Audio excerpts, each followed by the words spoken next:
اللہ کے سوا کسی کی عبادت نہ کرو، والدین کے ساتھ اچھا سلوک کرو، اور کیسا سلوک؟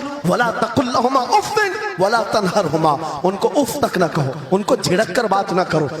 نوجوانوں یاد رکھو، جس دن تم نے اپنی ماں یا اپنی باپ کو الٹا جواب دینا شروع کیا، اس دن سے تم پر رزق کے دروازے بند ہو جاتے ہیں، برکت کے دروازے بند ہو جاتے ہیں۔ اور یہ تو بڑی بات ہے، حضرت مولانا روم فرماتے ہیں ماں یا باپ بچے کو بات کرنے میں جس دن ڈرنے لگ جائے، پتہ نہیں میرا بیٹا کیا سمجھے گا بولوں، جس دن وہ تم سے بات کرنے میں ڈرنے لگ جائے، سمجھ لو دنیا کا سب سے برا دن تمہارا شروع ہو چکا ہے، شروع ہو چکا ہے۔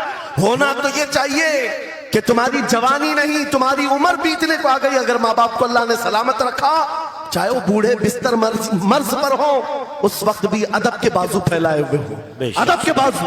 آپ کو پتا ہے صحابہ اکرام بیٹھے، میرے آقا صلی اللہ علیہ وسلم، ایک خاتون آئی، رسول کھڑے ہو گئے، اپنی چادر بچھایا، اس خاتون کو بٹھایا۔ صحابہ کہتے ہیں ہم نے ایک خاتون کو، آئی ہوئی خاتون کو اتنا ادب کرتے ہوئے رسول اللہ کو پہلی بار دیکھ رہے تھے۔ وہ خاتون آئی، بیٹھی، مسکرائی، باتیں کی اور چلی گئی۔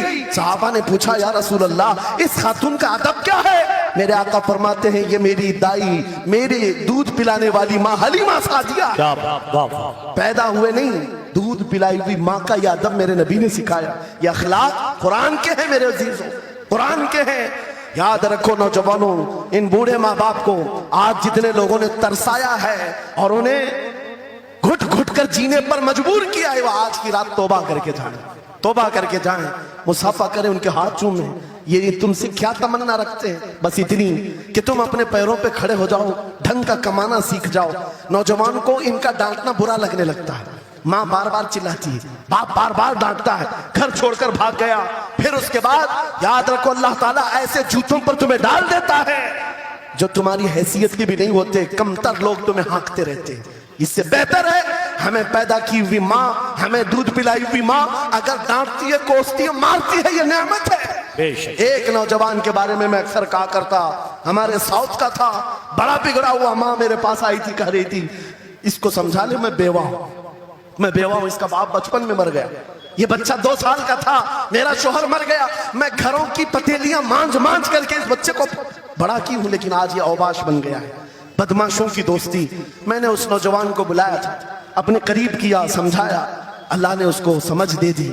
وہ لڑکا تھوڑا بہت سیدھے راستے پر آیا اور بنگلور گیا تھا کمانے کے لیے۔ میں نے کہا نوکری کر، تیری ماں کچھ نہیں چاہتی، وہ زندگی تو گزار چکی، اپنے ہاتھوں سے کمائی ہے، بس یہ چاہتی ہے کہ تیری کمائی کا ایک لقمہ کھا لے۔ اے نوجوان، کیا اپنی ماں کو اتنا بھی سکھ نہیں دینا چاہتا؟ گیا تھا کمانے کے لیے۔ میرے عزیزوں آج بھی وہ موجود ہے، آج بھی ہے۔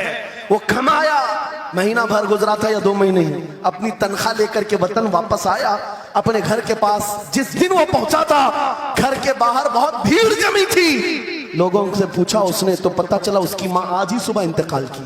اللہ اکبر۔ وہ پیسوں کی گڈی لا کر کے جو کمایا تھا 1 مہینے 2 مہینے کی تنخواہ ماں کے قدموں میں رکھ دیا، بہت رویا۔